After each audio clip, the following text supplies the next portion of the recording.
channel. This is Vinita Bishnoi. तो let's talk about the fertilization. पिछले video में मैंने आपको कुछ इवेंट्स बताए थे फर्टिलाइजेशन से related and pollen piston interaction के बारे में बताया था.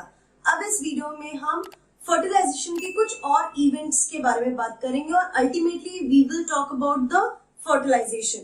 सो लास्ट वीडियो तक आपको पता था कि किस तरीके से वो पोलन ट्यूब जर्मिनेट होगा, किस तरीके से स्टिग्मा सिक्रीट करता है sugar fluid and that will be absorb by the pollen grain और पोलन ग्रेन से फिर इंटाइन पोलन ट्यूब का जर्मिनेशन करता है. यहाँ पे इसके बाद क्या होता है कि you know the pollen which comes on stigma maximum 60% angiosperms के केस में it is in 2 cell stage.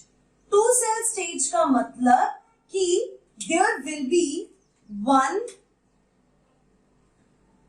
Vegetative cell. Vegetative cell को हम ट्यूब सेल्स भी बोलते हैं. ये लार्जर सेल है and the other is generative cell which is smaller cell. Generative cell जो होता है वो ट्यूब सेल के साइटोप्लाज्म में प्रेजेंट होता है. So I am writing over here it is larger cell and ये स्मॉल होता है. This is at the 2 cell stage when 60% of pollen will come at this stage on the stigma. अब क्या होगा, जैसे ही स्टिग्मा पे आते हैं ये जो जेनरेटिव सेल है it will go for mitosis and it will form 2 male gametes. So जो 2 मेल गैमीट्स है जैसे ही पोलन स्टिग्मा के कांटेक्ट में आता है, कंपैटिबिलिटी चेक हो जाता है, उसके बाद इट फॉर्म्स 2 मेल गैमीट्स. अब क्या होगा कि एक बार जब 2 मेल गैमीट्स बन गए उसके बाद यू नो दैट ये जो स्टिग्मा होता है, stigma you have seen the structure of stigma. Now you see this stigma it can be solid or it can be hollow. So let me draw. If I'm talking about stigma, now stigma can be of 2 types. It can be hollow and it can be solid. Hollow के case में क्या होगा, there will be nothing in this place. Stigma और style ये पूरा blank होगा, hollow होगा, जिसकी वजह से जो पोलन ट्यूब होगा, जो पोलन ग्रेन होगा वो इजीली पोलन ट्यूब जर्मिनेट कर लेगा और वो पोलन ट्यूब जो है इजीली ओव्यूल तक पहुंच जाएगा अगर जो स्टिग्मा है वो हॉलो होगा तो. बट अगर स्टिग्मा सॉलिड है, in that case what will happen, so you will see in case of solid there are epidermis cells like this present. Periphery पे इस तरीके से सेल्स प्रेजेंट होंगे एंड सेंटर में भी सेल्स प्रेजेंट है. सॉलिड के केस में ये जो सेल्स हैं, these cells are called conductive. These are called conductive tissues. Now, pollen grain is present over here. pollen grain यहाँ पे प्रेजेंट है. अब पोलन ग्रेन जब यहाँ पे प्रेजेंट है तो पोलन ट्यूब जब जर्मिनेट होगा तो जर्मिनेशन के टाइम पे the pollen tube will start releasing some enzymes और वो एंजाइम्स की वजह से ये जो पोलन ट्यूब है वो पुश करने लगेगा इन सेल्स को, वो पुश करेगा. इस तरीके से वो सेल्स को पुश करके आगे की तरफ बढ़ने की कोशिश करता है. Got it? तो सॉलिड में pollen tube has to create a space through which it can reach to the ovule. जो ओव्यूल यहाँ ओवरी में प्रेजेंट है, जो पोलन ट्यूब है वहां तक पहुंचना चाहिए. अब होगा क्या, जब भी पोलन ट्यूब जर्मिनेट होता है तो पोलन ट्यूब में क्या क्या कंटेंट होगा. So I am writing over here pollen tube will have after germination tube cell होगा, that is vegetative cell. It will have cytoplasm and it will have 2 male gametes. इतनी सारी चीजें pollen tube में होंगी, वो पूरा pollen tube में इस तरीके से प्रेजेंट होगा. अब सवाल ये होता है कि जैसे ही पोलन आगे की तरफ बढ़ता है तो कैसे ये सारी चीजें पोलन ट्यूब के अंदर अपनी जगह पे फिक्स रहती है, वरना क्या होगा, ये स्कैटर्ड भी हो सकते हैं पोलन ट्यूब में। So let me draw like this. इस तरीके से पोलन जर्मिनेशन होता है, पोलन ट्यूब बनता है। एंड पोलन ट्यूब में जो भी ये तीनों कंटेंट है, it is present like this, they are present near by, fine. और ये इसीलिए पास पास रहते हैं because of a layer of callose. Callose की लेयर पोलन ट्यूब में रहती है, this layer is callose. Callose layer का एक ही फंक्शन है, to keep the tube content in place. Tube के कंटेंट को प्लेस में अपनी जगह पे ही आगे रखने के लिए, पोलन ट्यूब में वो आगे रहे, इसीलिए कैलॉस की लेयर बनती जाती है पोलन ट्यूब के अंदर। So this is how the pollen germination will takes place. अब दूसरा सवाल कि किस तरीके से पोलन ट्यूब जो है वो ओव्यूल तक पहुंच जाता है, उसे कैसे पता चलता है ओव्यूल कहां पे है और कितना हमें ग्रो होना है। इसके लिए next is pollen will chemotropically grow towards ovule। ठीक है, कीमोटिपिकली ग्रो होगा। अब वो कौन से केमिकल है जो उसको गाइड कर रहे हैं? सो गाइडेंस के लिए there will be present calcium, boron, inositol, sugar complex. ये कुछ ऐसे केमिकल्स हैं जो ओवरी के अंदर कुछ सेल्स रिलीज करते हैं, और वो सेल्स एक तो पोलन ट्यूब को जर्मिनेशन में हेल्प करते हैं, उनको गाइड करते हैं टुवर्ड्स द ओव्यूल। सो इनका फंक्शन क्या होता है? To nourish pollen tube plus, भाई पोलन ट्यूब भी नरिश होना चाहिए, and guide towards ovule, ovule की तरफ गाइड भी करने का इसी केमिकल का काम है। तो कीमोट्रॉपिकल मूवमेंट होता है पोलन ट्यूब का towards the ovule. So in short pollen tube जो है वो जर्मिनेट हो गया है एंड वो ओव्यूल की तरफ उसने जाना शुरू कर दिया है। अब सेकेंड चीज जो आपको ध्यान में रखनी है कि ये जो पोलन ट्यूब होता है वो किस तरीके से ओव्यूल में एंटर होता है। So on the basis of entry of pollen tube in ovary, it is of 3 type. पहला टाइप है पोरोगेमी। पोरोगेमी का मतलब इफ पोलन ट्यूब, पीटी लिख रही हूं, पीटी मतलब pollen tube, enters through micropyle, जैसा कि लिली के केस में होता है। लिली के केस में जो पोलन ट्यूब होता है वो माइक्रोपाइल की तरफ से एंटर होगा। सेकेंड इज चिलाजोगेमी, मतलब जो पोलन ट्यूब है वो चिलाजल से ग्रो होगा, एंटर्स थ्रू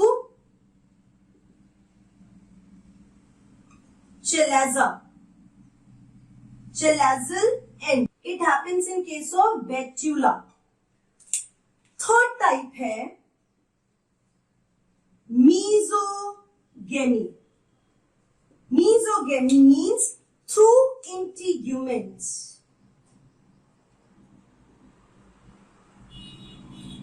अगर पोलन ट्यूब इंटीग्यूमेंट्स के थ्रू एंटर होता है उसे हम मीजोगेमी कहते हैं। Example is cucurbita.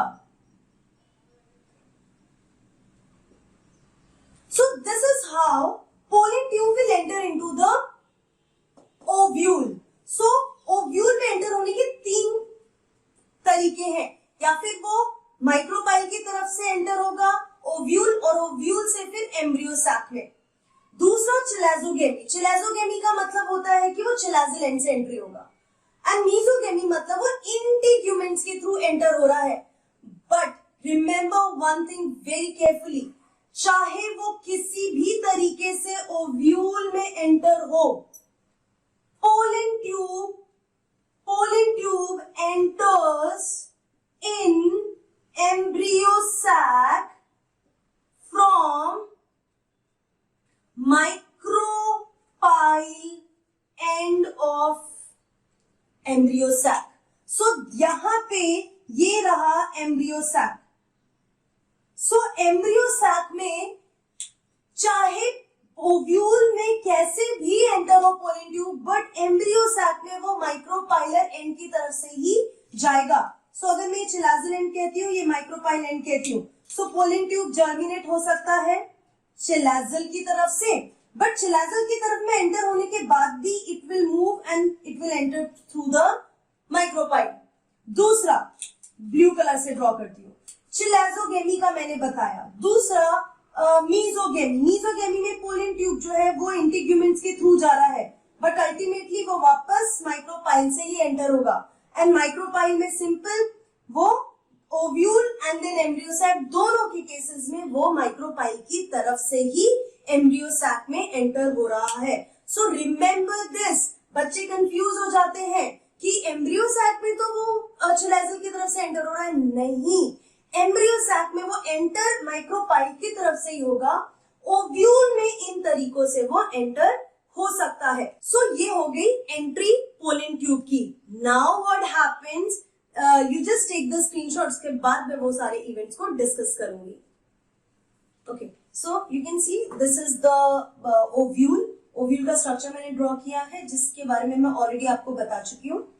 So this is the ovule, this is the micropyle and chalazal end. ये जो ग्रीन वाला ड्रॉ किया है this is embryo sac. Embryo sac में इंटीग्यूमेंट्स होते हैं और एम्ब्रियो सैक के आसपास न्यूक्लियस सेल्स होते हैं which are diploid, and this is the follicle, ठीक है, जो प्लासेंटा से ओव्यूल को कनेक्ट करता है। You know that the embryo sac is having 7 cell. कैसे 7 सेल? 3 सेल्स जो है जिनको हम एंटीपोडल सेल्स कहते हैं। These are the antipodal cells of embryo sac. Antipodal cells. After that, you have observed that there is a central cell which is having 2 nuclei. This is the central cell जिसके पास polar nuclei हैं. Then you see here you will find that egg apparatus is there.